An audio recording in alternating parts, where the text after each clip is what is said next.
ಬನ್ನಿ ಫ್ರೆಂಡ್ಸ್, ಇವತ್ತು ಮನೆಯಲ್ಲೇ ಮೈಸೂರು ಪಾಕ್ ಮಾಡೋಣ. ಆಶೂಸ್ ಫುಡ್ ಕೋರ್ಟ್ಗೆ ನಿಮಗೆಲ್ರಿಗೂ ಮತ್ತೊಮ್ಮೆ ಸ್ವಾಗತ. ಇದು ಹೇಗೆ ಮಾಡೋದು ಅಂತ ನೋಡೋಣ. ತುಂಬ ಸಿಂಪಲ್, ಬೇಗನೆ ಆಗುತ್ತೆ, ಜಾಸ್ತಿ ಟೈಮ್ ಏನು ತೊಗೊಳ್ಳಲ್ಲ.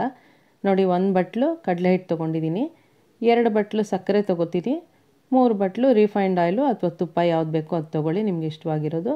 ಇದು ಒಂದೇ ಥರ ಅಳತೆ ಇರಬೇಕು. ನೋಡಿ, ಯಾವ ಬಟ್ಲು ತೊಗೊಂಡಿರ್ತೀರೋ ಅದೇ ಬಟ್ಲು ಅಳತೆಯಲ್ಲಿ ಎಲ್ಲನೂ ಹಾಕ್ಕೋಬೇಕು. 1 ಬಟ್ಲು ಕಡಲೆ ಹಿಟ್ಟಿಗೆ 2 ಬಟ್ಲು ಸಕ್ಕರೆ, 3 ಬಟ್ಲು ರಿಫೈನ್ಡ್ ಆಯಿಲು ಅಥವಾ ಒಳ್ಳೆ ತುಪ್ಪ. ನಾನು ಇಲ್ಲಿ ಇಷ್ಟನ್ನೇ ತೊಗೊಂಡಿರೋದು. ಇನ್ನು ಒಂಚೂರು ಒಳ್ಳೆ ತುಪ್ಪ ಮೇಲೆ ಸೌರಕ್ಕೆ ಇಟ್ಕೊಂಡಿದ್ದೀನಿ ಅಷ್ಟೇ. ನೋಡಿ, 2 ಬಟ್ಲು ಸಕ್ಕರೆ ಅಳ್ಕೋತಾ ಇದ್ದೀನಿ. ನೀವು ಹೀಗೆ ಅಳ್ದಿಟ್ಕೊಳ್ಳಿ. ಕಡಲೆ ಹಿಟ್ಟು ಅಳ್ಕೊಂಡ್ವಿ, ಸಕ್ಕರೆ ಅಳ್ಕೊಂಡ್ವಿ. ಈಗ ಎಣ್ಣೆ ಹಾಗೇ ನೋಡಿ 2 3 ಬಟ್ಲು, ಅದೇ ಬಟ್ಲಲ್ಲಿ 3 ಬಟ್ಲು ರಿಫೈನ್ಡ್ ಆಯಿಲ್ ತೊಗೊಂಡಿದ್ದೀನಿ. ಒಂದು ಸ್ವಲ್ಪ ತುಪ್ಪ, ಒಂದು 2-3 ಸ್ಪೂನಷ್ಟು. ನೋಡಿ, ಕಡಲೆ ಹಿಟ್ಟು, ಸಕ್ಕರೆ ಮತ್ತು ರಿಫೈನ್ಡ್ ಆಯಿಲು, ಒಂದು ಸ್ವಲ್ಪ ಒಳ್ಳೆ ತುಪ್ಪ, ಇಷ್ಟೇ ಬೇಕಾಗಿರೋದು. ಬನ್ನಿ ಮಾಡೋದು ಹೇಗೆ ನೋಡೋಣ. ಸ್ಟವ್ ಮೇಲೆ ಒಂದು ಪಾತ್ರೆ ಇಡೋಣ. ಅದಕ್ಕೆ 3 ಅಳತೆಯಷ್ಟು ಎಣ್ಣೆ ತೊಗೊಂಡಿದ್ದೀವಲ್ಲ, ರಿಫೈನ್ಡ್ ಆಯಿಲು ಅಥವಾ ತುಪ್ಪ, ಅದರಲ್ಲಿ 1.5 ಅಷ್ಟು ಅಂದರೆ ಅರ್ಧದಷ್ಟು ಒಂದು ಪಾತ್ರೆಗೆ ಹಾಕ್ಕೊಂಡು ಬಿಸಿ ಮಾಡ್ಕೊಳ್ಳೋಣ.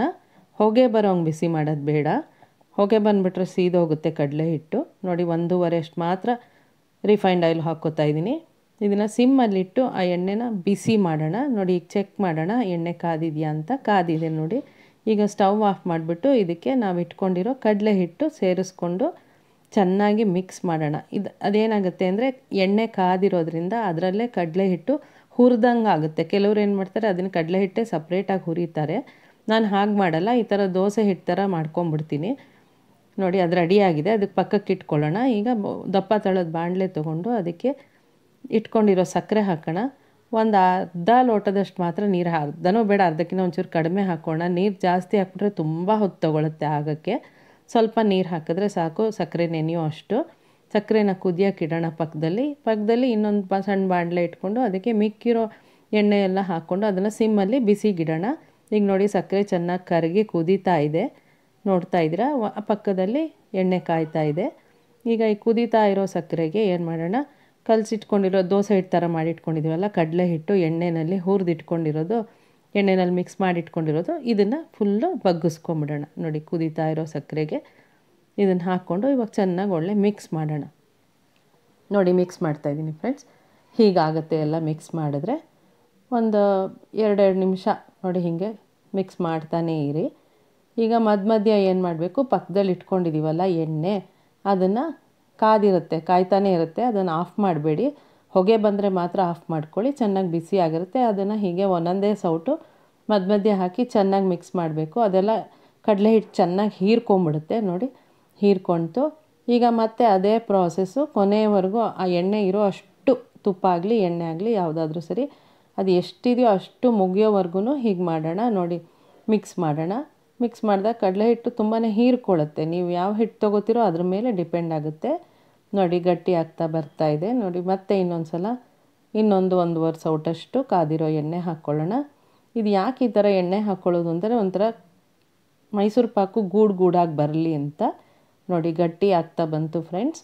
ಇದಕ್ಕೆ ಏನಿದ್ರು ಒಂದು 15 ನಿಮಿಷ ಇಲ್ಲ 20 ನಿಮಿಷದಲ್ಲಿ ಮಾಡಿ ಮುಗಿಸ್ಬಿಡ್ಬೋದು, ತುಂಬಾ ಬೇಗ ಆಗುತ್ತೆ.